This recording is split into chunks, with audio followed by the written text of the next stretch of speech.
boa noite. Eu sou Rosiane Kennedy e você confere com a gente a partir de agora as notícias que circularam hoje nos corredores do poder. O Supremo Tribunal Federal iniciou o julgamento da ação que vai decidir se transexuais podem usar o nome social nos documentos civis. E também do Supremo Tribunal Federal uma decisão sobre Lava Jato. O diretor internacional da Petrobras conseguiu um habeas corpus. O detalhe, a partir de agora, você confere com a gente todos os detalhes aqui, diretamente de Brasília, pela TV Brasil, pela Rádio Nacional e emissoras públicas de todo o país. A gente começa falando sobre outro assunto, não esses especificamente do destaque, mas é sobre uma situação que causa preocupação na segurança em Fortaleza. Ataques. Quem tem os detalhes para a gente é Carolina Pimentel, editora da Agência Brasil. Carolina, boa noite. Boa noite, Rosiane. A cidade de Fortaleza está vivendo uma onda de ataques a ônibus. Esses ataques ocorreram ontem e mais 3 veículos foram incendiados na manhã de hoje. Os ônibus foram totalmente queimados, ninguém ficou ferido. E esses novos ataques ocorreram mesmo após uma operação anunciada ontem pela Secretaria de Segurança Pública e Defesa Social de monitorar as principais linhas e vias da cidade com veículos e aeronaves da Polícia Militar. Com essa onda, a população que depende do transporte público está apreensiva, não sabe se tem condições, se é seguro usar os ônibus que estão circulando normalmente na cidade, mas existe uma apreensão por parte da população. Ontem, pelo menos 12 ônibus foram incendiados durante a tarde em Fortaleza e 6 na região metropolitana. 6 pessoas foram presas, suspeitas de participarem desses ataques. Rosiane. Obrigada, Carolina Pimentel, que volta daqui a pouquinho com a gente com outras informações. Mas agora eu vou até o estúdio da Rádio Nacional conversar com Jéssica Gonçalves, que tem detalhes aí sobre esse início de julgamento no Supremo Tribunal Federal para decidir justamente se transexuais poderão usar o nome social nos documentos civis. Como que ocorreu esse julgamento? O que é que já ocorreu hoje? Jéssica Gonçalves. Oi, Rosiane, boa noite a você, boa noite a todos. Pois é, o Supremo Tribunal Federal começou a julgar hoje o processo em que deve ser decidido se os transexuais podem alterar o nome no registro civil sem precisar da cirurgia de mudança de sexo. Atualmente, a alteração nos documentos oficiais, por exemplo, a carteira de identidade, é proibida porque não está prevista em lei. Os ministros decidiram que a sessão de hoje seria somente para a leitura do relatório do ministro Dias Toffoli e para as manifestações orais dos advogados. O julgamento do processo vai ficar para uma outra data, ainda não definida, porque existem outras ações sobre o mesmo tema e eles querem julgar tudo de uma vez só.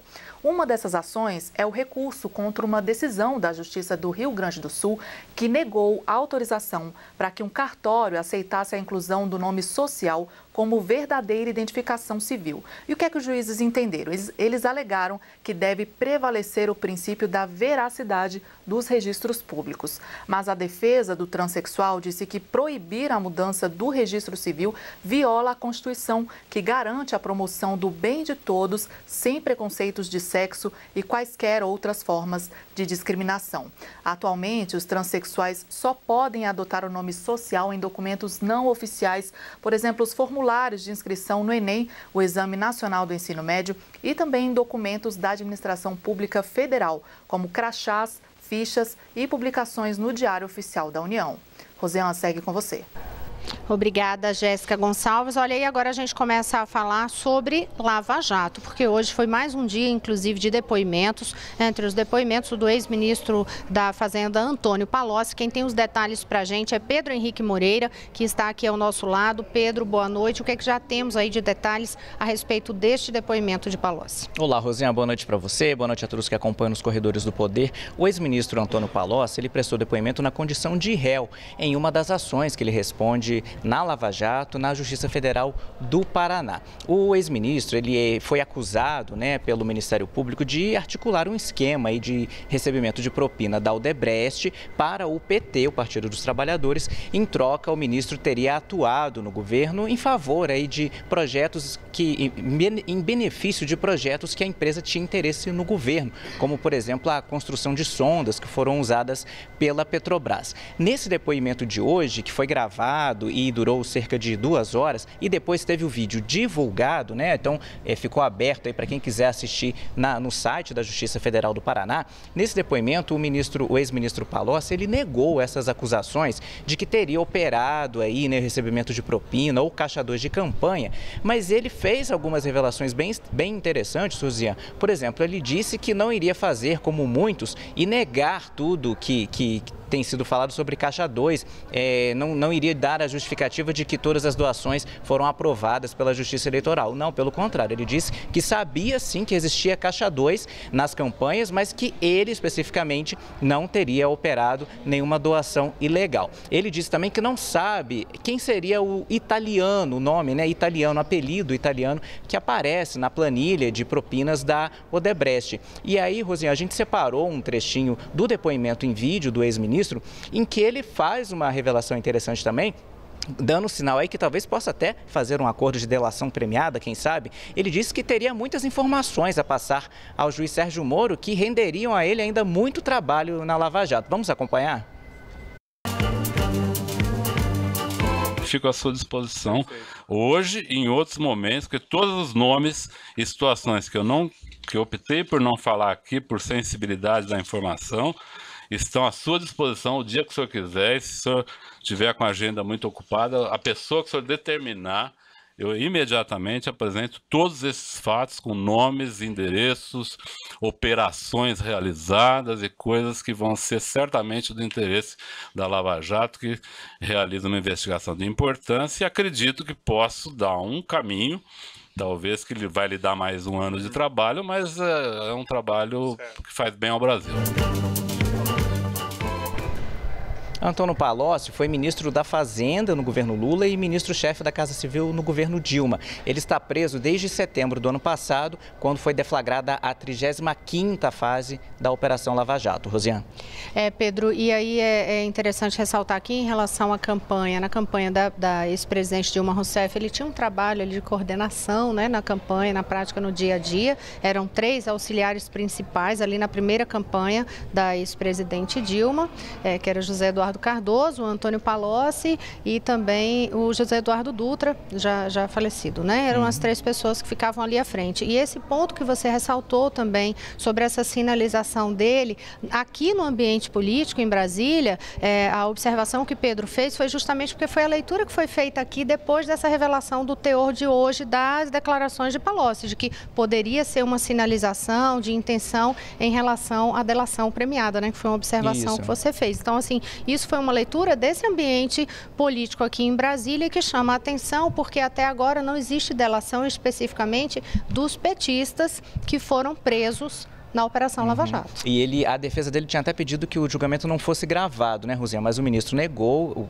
o depoimento foi gravado, e aí ele disse que não ia revelar esses detalhes agora por causa da sensibilidade das informações. Então devem ser informações bastante relevantes, né?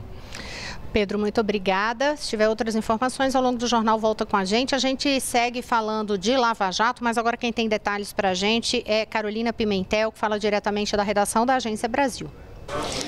Rosiane, a presidente do Supremo Tribunal Federal, Carmen Lúcia, decidiu abrir uma sindicância para apurar a quebra de sigilo das decisões do ministro Edson Fachin sobre as delações de ex-dirigentes da empreiteira Odebrecht. Um grupo de trabalho foi criado e deve concluir a apuração em 30 dias. Bem, a gente vem falando sempre aqui no jornal as decisões que o ministro Edson Fachin, tomou a decisão de abrir inquéritos para investigar parlamentares citados nas delações da Odebrecht. Essas decisões do ministro foram assinadas no dia 4 de abril e estavam previstas para serem divulgadas após o feriado de Páscoa. No entanto, todos os arquivos do processo e as íntegras das decisões de Edson Fachin foram publicadas antecipadamente pela imprensa, especificamente pelo jornal Estado de São Paulo. Por meio da assessoria, a ministra Carmen Lúcia declarou que o STF vai julgar os processos da Operação Lava Jato independentemente de qualquer percalço ou tentativa de atraso. Ainda falando sobre STF, o ministro do Supremo, Marco Aurélio, ele revogou hoje um dos mandados que sustentam a prisão do ex-diretor da área internacional da Petrobras, Renato Duque. Apesar dessa decisão, Renato Duque vai continuar preso porque existem outros mandados de prisão expedidos pelo juiz federal Sérgio Moro na Operação Lava Jato. O ministro Marco Aurélio ele revogou a prisão de Renato Duque, que foi decretada na Operação Sangue Negro da Polícia Federal. Essa operação investiga propina paga pela empresa holandesa SBM Offshore para ex-funcionários e diretores da Petrobras em troca de negócios com a estatal entre 1997 e 2012. De acordo com o ministro Marco Aurélio, o ex-diretor está preso há mais de um ano sem que tenha sido julgado pela Justiça do Rio de Janeiro. Já na Lava Jato, Renato Duque foi preso em 2015 por determinação de Sérgio Moro. Ele está preso em Curitiba e, segundo o juiz, mesmo após a deflagração da Lava Jato em 2014, Renato Duque continuou cometendo crime de lavagem de dinheiro. A defesa de Renato Duque alega que a prisão é ilegal e que o ex-diretor não cobrou propina de empreiteiras. Rosiane. Carolina Pimentel, eu vou lembrar aqui que de ontem, já depois do horário do Jornal da Gente, né, foram divulgadas outras informações sobre Lava Jato, então eu convido a quem nos acompanha aqui a olhar o noticiário no site, agenciabrasil.abc.com.br, porque tem informação, por exemplo, que o Ministério Público Federal pediu ao juiz Sérgio Moro a condenação de Cláudia Cruz, que é a esposa do ex-deputado federal cassado Eduardo Cunha, que está preso. Então o Ministério Público pediu a Moro, né, essa condenação de Cláudia Cruz por lavagem de dinheiro e evasão de divisas. A gente tem essa reportagem lá no site da Agência Brasil com as respostas, inclusive, das pessoas citadas em relação às acusações. Agora, sobre um outro assunto de justiça, ainda a polêmica em relação ao goleiro Bruno. O que é que teve de novidade disso hoje, Carol?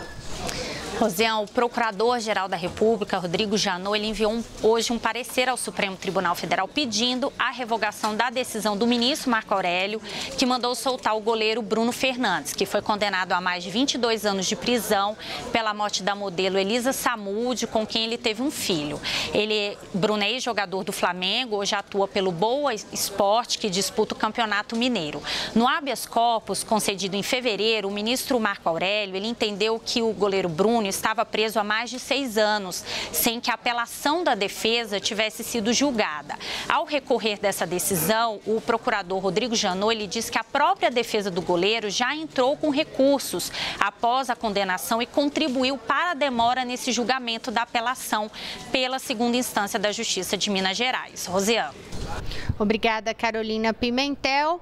E olha, aproveitando que a gente já está chegando ao finzinho aí da semana, amanhã é feriado. Eu lembro você que amanhã, excepcionalmente, a gente não tem aqui o noticiário Nos Corredores do Poder. Você vai acompanhar conosco amanhã, neste horário, uma reprise do meu outro programa, Conversa com Rosiane Kennedy, a entrevista que eu fiz com o jornalista Rubens, que vai falar justamente sobre o livro que ele escreveu a respeito da morte de índios durante o período militar. Então, o jornalista Rubens Valente conversa com a gente justamente para falar o que é que ele conseguiu detectar em documentos e em depoimentos em on, ou seja, não é aquele depoimento que a pessoa dá e esconde a identidade, não. Foram generais com os quais ele conversou e que falam justamente sobre o que ocorreu durante o período militar em relação à situação indígena neste horário. Então, como a gente já amanhã não tem Nos Corredores do Poder, eu aproveito para a gente fazer o balanço das imagens da semana já hoje mesmo. E quem traz aí com a narração essas imagens da semana é Tiago Bittencourt. No plenário da Câmara dos Deputados, a aprovação do requerimento de urgência para a reforma trabalhista. A foto é de Fábio Rodrigues Possebon. Ainda no Congresso Nacional, policiais protestam contra a PEC da reforma da Previdência. A foto também é de Fábio Rodrigues Possebon. No Rio de Janeiro, pessoas são imunizadas no primeiro dia da 19ª campanha nacional de vacinação contra a gripe. O registro é de Tânia Rego. Assuntos que você conferiu conosco aqui ao longo da semana. E no próximo bloco você confere com a gente justamente notícias a respeito destas reformas. Daqui a pouquinho eu volto já.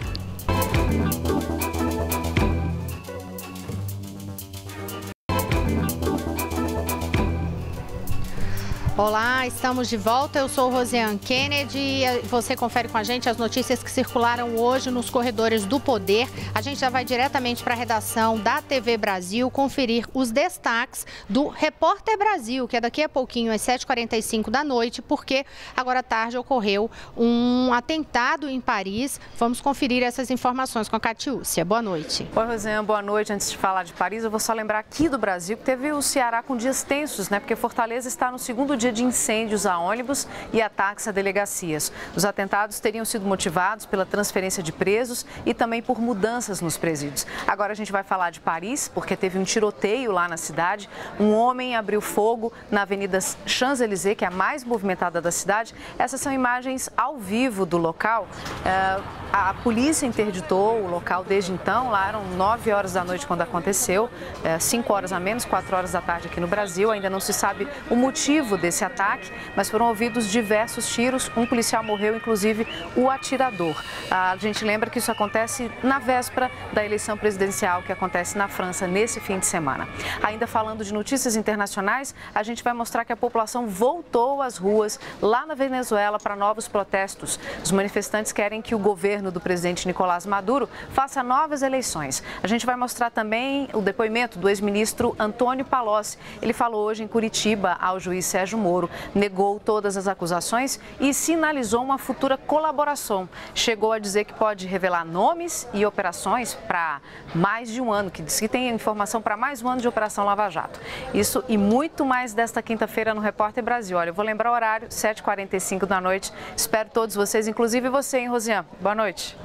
Boa noite, Catiúcia Neri. Muito obrigada. Estarei sim atenta até para poder pegar essas informações de última hora aí, né, que vocês já vão trazer detalhadamente no jornal, no Repórter Brasil, daqui a pouquinho. Continuaremos atentos. Agora a gente volta à Agência Brasil para conferir uma outra informação que tem aí uma mensagem para o mercado, uma mensagem para o universo internacional, né, de relações exteriores, mas que na verdade foi declaração do presidente Michel Temer, que participou hoje de vários eventos ali no Itamaraty, também ligados ao Instituto Rio Branco, e ele fez um discurso neste evento, justamente mandando essa mensagem ao público externo, falando para os diplomatas.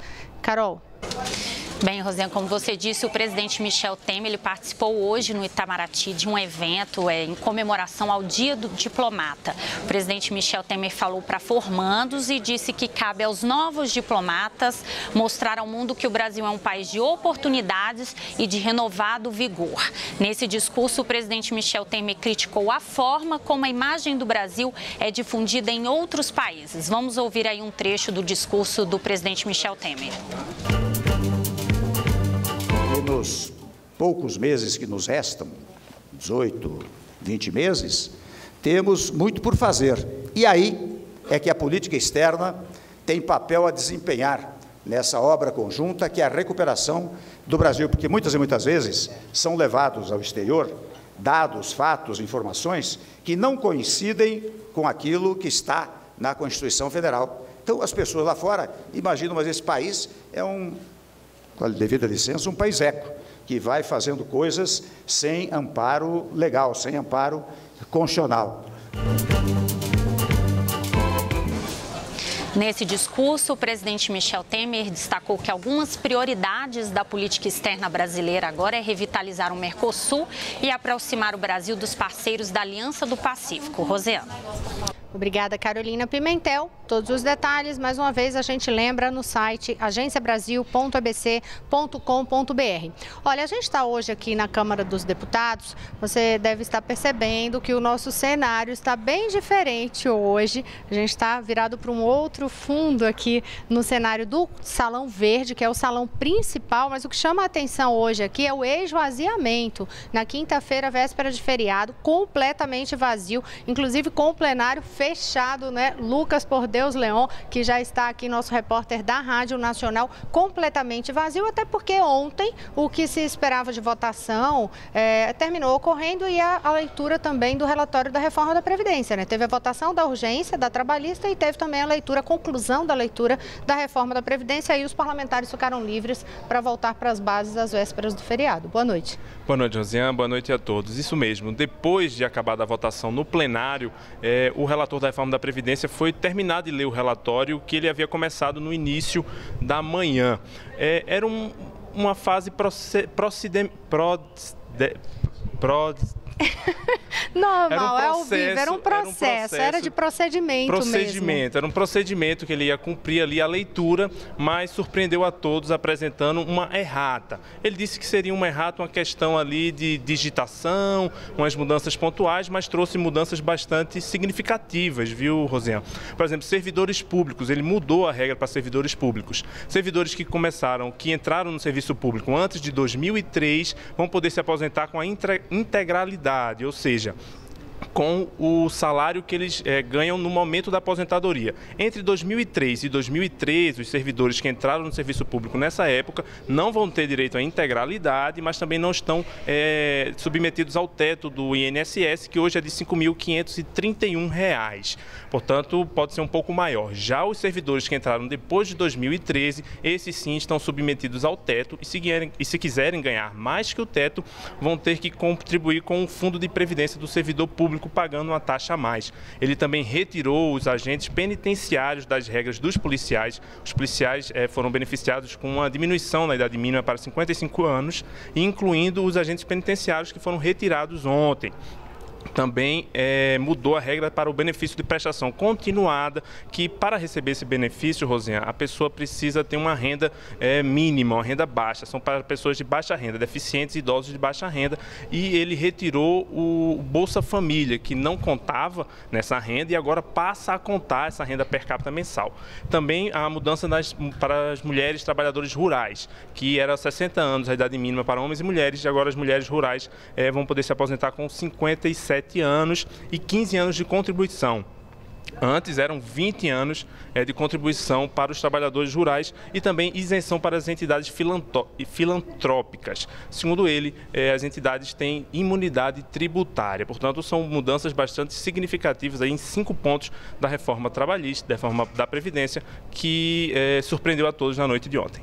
E surpreendeu mesmo, e era justamente a expectativa de terminar esse relatório para se conhecer ponto a ponto o que teria naquele texto que a gente lembra que foi costurado, alinhavado até o último segundo ali para aquela apresentação. Lucas, hoje alinhavado foi o tanto de termos difícil que foi usado aqui. Eu não vou nem arriscar eu mesma falar, porque tinha termos aqui trava-língua, né? Que a gente fala trava-língua, mas é para você ver que a gente faz ao vivo mesmo, não tem nada gravado por aqui não, e o que importa é que a gente traz os bastidores e o Lucas que acompanha tudo, todos os dias, sobre essas reformas. Sobre a questão da Previdência, obrigada, Lucas, boa noite. Sobre a questão da Previdência, eu lembro também só mais um detalhe, é que tinha aquela questão lá no Senado Federal sobre a abertura de uma CPI. E Mariana Jungmann, que já trocou de lugar aqui com Lucas Por Deus Leon, já está ao meu lado, tem essa informação, foi lida em plenário. Foi. Boa noite. Boa noite. Já troquei de lugar aqui rapidinho com o Lucas, Rosiane. Pois é, a gente chegou a falar dessa CPI da Previdência aqui, Rosiane, quando o senador Paulo Paim protocolou ali o requerimento de criação dela, com 61 assinaturas, mas aí desde então estava pendente as indicações dos membros para essa CPI ser instalada. Essas indicações foram feitas ontem. A CPI vai investigar casos de fraude na Previdência e também apurar mostrar aí os números apresentados pelo governo para justificar a reforma da Previdência, viu, Rosiane? E aí, na próxima quarta-feira, então, essa CPI deve ser instalada e deve ser definido presidente e relator. Pela regra, fica a presidência com o PMDB e a relatoria com o PSDB, por serem os dois maiores partidos, mas pode haver ali um acordo de cavalheiros para ceder a presidência para Paulo Paim. Portanto, você vai acompanhar com a gente também. A gente lembra também, né, Mariana, só em relação a esse ponto, que na época a Mariana trouxe o bastidor aqui, contou para vocês, que na ocasião a base governista dizia claramente que não teria nenhuma resistência a fazer essas indicações. As indicações estão aí, né? Ficou comprovado porque eles fazem uma análise, inclusive lá no Palácio do Planalto, de que sim, com essa CPI é possível expor claramente qual é o tamanho do rombo deste déficit da Previdência. Sobre uma outra reforma, a reforma trabalhista, conseguiu aprovar a urgência ontem, mas teve polêmica. O que falaram os parlamentares aqui na Câmara, Mariana? É isso mesmo, Rosiane. Depois daquele susto na terça-feira, ontem finalmente foi aprovada essa urgência e com ela, Rosiane, agora fica impossibilitado de se apresentar ali emendas ou pedidos de vista na comissão especial ao relatório que já foi aprovado. A oposição, claro, não gostou nada disso. Se queixou que a apresentação dessa urgência no plenário atropelou ali os trabalhos da comissão. Essa, por exemplo, foi a opinião do deputado Chico Alencar, do PSOL do Rio de Janeiro. E aí também o líder governista André Moura se posicionou rebatendo. Foi, exatamente. Quando o Chico Alencar questionou aí que o trabalho da comissão foi anulado por esse pedido de vista, André Moura lembrou que o relatório vai ser votado sim na comissão especial e que depois vai para o plenário, e que ele já foi suficientemente debatido nessa comissão. Está na hora de votar no plenário, na opinião ali do líder do governo. Aí a expectativa agora, né, Mariana, é que justamente em maio se conclua essa votação no plenário da Câmara, tá? Assim, mais ou menos o calendário para poder ir para o Senado. É, por aí. Deve se votar ali em maio, se a gente não tiver nenhuma turbulência no caminho, Rosiane. Então deve se votar em maio e aí todos os debates recomeçam lá na Casa de Tapete Azul, Senado. E que lá a gente sabe que também vai ter uma atuação muito significativa, inclusive já da oposição, aí esperando, por exemplo, o senador Paulo Paim, que trata desse tema bem especificamente. Então, o governo está fazendo toda essa articulação para acelerar aqui e também lá no Senado Federal. Deve ter um trâmite rápido, considerando o que aconteceu aqui na Câmara dos Deputados. E que as discussões já vão chegar lá mais avançadas, né, por terem ocorrido aqui na Câmara. Com essas informações, a gente encerra o jornal hoje. Um bom feriado a todos, um bom fim de semana. Na segunda eu estou de volta. Boa noite, Mariana. Boa noite, Rosiane. A gente te espera aqui na segunda.